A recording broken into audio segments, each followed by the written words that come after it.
صرف ایک دفعہ الحمدللہ کہنے سے جو ہوا سارم اور سلار نے کبھی سوچا بھی نہ تھا۔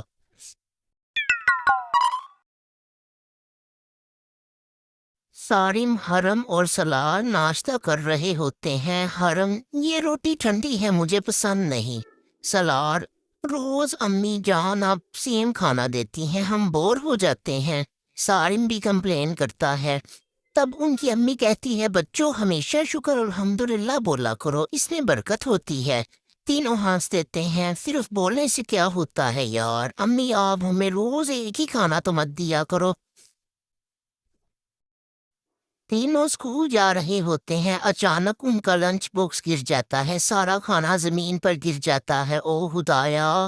حرم: اب کیا کریں؟ سالار: آج تو بھوکا رہنا پڑے گا یار۔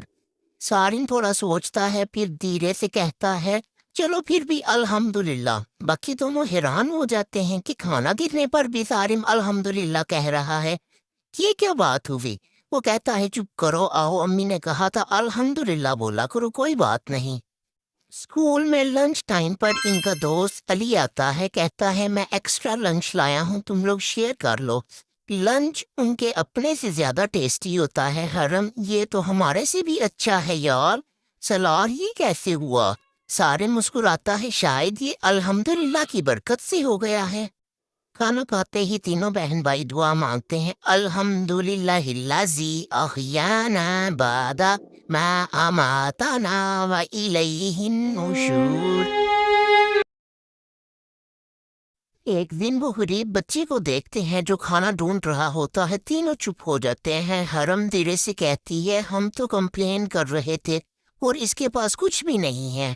تینوں مل کر اس کو اپنے سارے سنیکس دے دیتے ہیں اور کہتے ہیں الحمدللہ اللہ نے ہمیں اتنا دیا۔ گھر واپس آتے ہی امی انہیں سرپرائز دیتی ہے، آج تمہارے لیے اسپیشل ڈنر بنا ہے۔ سلار: واو، آج تو ڈبل برکت ہو گئی۔ سارم: اب سمجھ آیا شکر کرنے سے اللہ اور دیتا ہے۔ تینوں ایک ساتھ بولے الحمدللہ۔ پیارے بچوں، جو بندہ شکر کرتا ہے اللہ اسے اور زیادہ دیتا ہے۔ چھوٹی سی عادت الحمدللہ کہنے سے آپ کی زندگی بدل سکتی ہے۔ اس طرح کی مزید ویڈیوز دیکھنے کے لیے ہمارے چینل کو سبسکرائب کریں۔